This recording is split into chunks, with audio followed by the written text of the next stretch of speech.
चारपेट्स method से कैसे हम डिफरेंशियल इक्वेशन को सॉल्व करते हैं वो हम देख रहे थे। उसी में ये एक और थर्ड क्वेश्चन है जिसमें हमें ये इक्वेशन गिवन है 2xz minus P X square minus 2qxy plus pq equals to 0। So ये इक्वेशन इस फॉर्म में है x y z p and q means इस जो फंक्शन है वो किस पे डिपेंड कर रहा है, इन सभी वेरिएबल्स पे, जहां पर x और y इंडिपेंडेंट वेरिएबल है, z is a dependent variable जो कि x y पे डिपेंड करता है एंड p आपका जो है ये है partial derivative of z with respect to x और q है partial derivative of x z with respect to y। So ये इस फॉर्म में अगर हमारा फंक्शन है तो हम उसको सॉल्व कर सकते हैं यूजिंग चारपेट्स मेथड। चारपेट्स मेथड में हम क्या करते हैं, सबसे पहले ऑक्सिलरी इक्वेशन का यूज करते हैं। सो ऑक्सिलरी इक्वेशन में आप देख रहे हैं डेरिवेटिव्स निकालने पड़ेंगे हमें, पार्शियल डेरिवेटिव्स। सो उसके पहले हम क्या करेंगे, यहां लिख देती हूं मैं, दिस इज ऑक्सिलरी, ये क्या है ऑक्सिलरी इक्वेशन है, इक्वेशंस ऑफ चारपेट्स मेथड। चारपेट्स मेथड के लिए इक्वेशंस होती है, ठीक है। सो ये है ऑक्सिलरी इक्वेशंस, इनको हम सॉल्व करेंगे लेकिन सबसे पहले हम इनकी वैल्यूज निकाल लेते हैं, पार्शियल डेरिवेटिव्स की वैल्यू निकाल के यहाँ लिखेंगे। सो ये हमारी इक्वेशन है, इसी से हम निकालेंगे सबसे पहले del F by del X, X के रिस्पेक्ट में इसका पार्शियल डिफरेंशिएशन करेंगे। तो यहाँ देखिए एक्स है तो ये 2z बचेगा, ठीक है, क्योंकि अदर वेरिएबल्स को कांस्टेंट एज्यूम करेंगे जब हम एक्स के रिस्पेक्ट में पार्शियल डिफरेंशिएशन करेंगे। यहाँ भी एक्स है तो ये हो जाएगा 2x, तो p माइनस p 2x, यहां भी x है तो ये बचेगा माइनस 2qy। इस तरह से हमारा आ गया ये, और z के रिस्पेक्ट में भी करना है। सो z के रिस्पेक्ट में आप देख रहे हैं यहीं पे सिर्फ z है तो ये 2x आ जाएगा। सो प्लस 2xp, इस तरह से हमारा आ जाएगा। अब हम सेकेंड इक्वेशन जो है इसको लिखेंगे dq अपॉन, और y के रिस्पेक्ट में इसका पार्शियल डिफरेंशिएशन करेंगे तो यहाँ देखिए 0 हो जाएगा, यहाँ पे वैल्यू बचेगी y का 1 हो जाएगा तो माइनस 2qx बचेगा।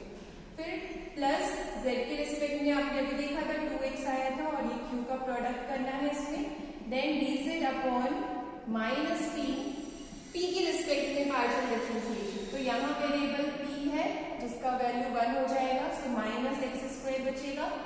यहाँ पर नहीं है, वहां पर आपका p का 1 हो जाएगा और q आ जाएगा।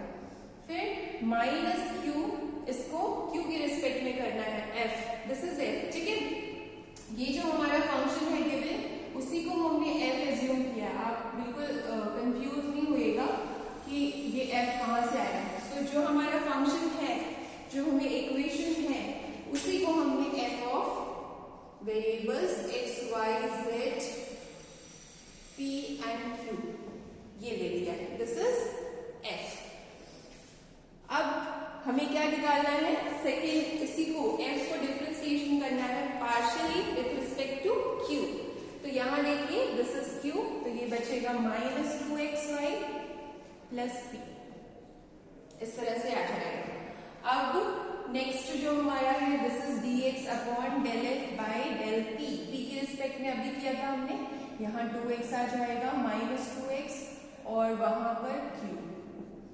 फिर हम करेंगे q के रिस्पेक्ट में, सो हमें मिलेगा माइनस 2xy प्लस p, और लास्ट है जो del F by df by 0। अब हम फर्स्ट टू इक्वेशंस को सॉल्व करेंगे और देखते हैं क्या मिलता है हमें। सो आप देखिए ये दोनों ही 0 हो जाएंगे और यहाँ ये टर्म इस टर्म से कैंसिल होके dp by 2z minus 2qy equals to dq by 0 आ रहा है, ओके, dq बाई 0।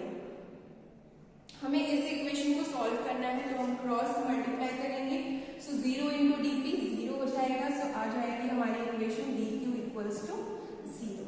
इसको सॉल्व करना है तो हम इंटीग्रेट कर देंगे बोथ साइड्स, dq का इंटीग्रेशन q हो जाएगा 0 का 0 और कोई कांस्टेंट ऑफ इंटीग्रेशन ऐड करेंगे जो हम a लेते हैं, ठीक है, where a is a constant of integration. So ये जो हमें p की q की वैल्यू मिल गई है a, इसको हम रखेंगे इक्वेशन इक्वेशन नंबर 1 है। 1 क्या है? 1 यही है जो हमें इक्वेशन गिवन है, इसको हम नंबरिंग कर देते हैं। सो दिस इज इक्वेशन नंबर 1। इसमें रखेंगे 2 की value. So substituting value of equation 2 इन 1, इससे हमें क्या मिलेगा? हम p की वैल्यू ऑब्टेन कर पाएंगे। ठीक है, सो हमारे पास है 2xz minus px square minus 2qxy plus pq equals to 0।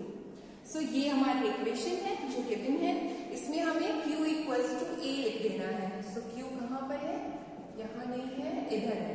इधर हम 2axy लिख देंगे और इधर पर भी q है, इसको भी a लिख देंगे। ओके, अब आप देखिए इससे हमें p की वैल्यू ऑब्टेन करनी है, तो p इन दोनों से कॉमन निकाल लेंगे। सो ये आएगा a माइनस एक्स स्क्वायर और इसको आप ट्रांसपोज कर दीजिए 2axy को राइट साइड में 2xz को। फिर p की वैल्यू हमारी आ जाएगी, यहाँ से 2x कॉमन ले लेंगे तो ay minus z divided by a minus x square. So ये हमें मिल गई वैल्यू। सो इसी के लिए हमने इसकी वैल्यू पुट की थी। इससे क्या होता है, जो हमारा p और q है वो in terms of x y z आ जाता है।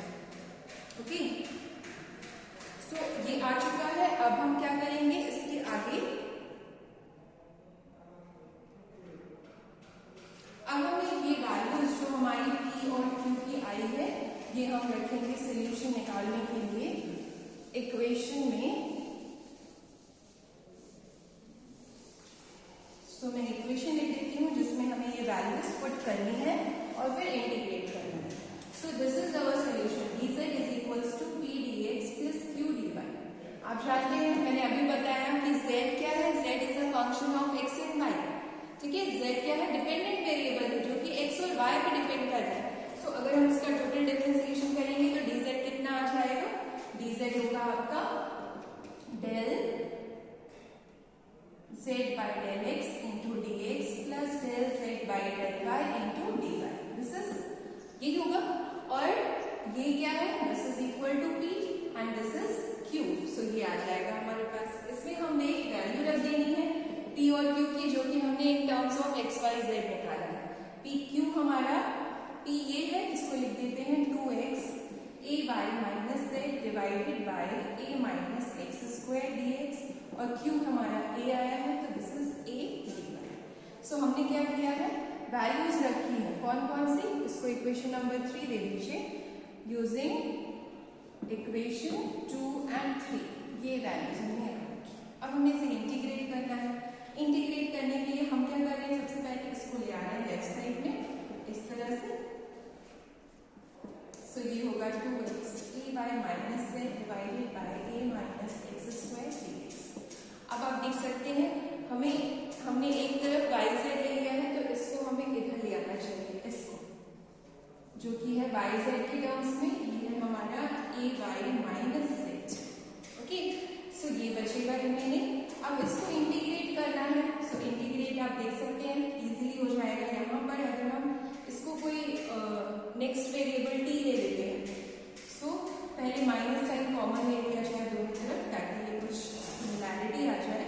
सो हमने कर लिया यहाँ से माइनस साइन कॉमन एंड यहाँ से, तो ये हो गया x square minus a dx। अब हम इसको मान लेते हैं m।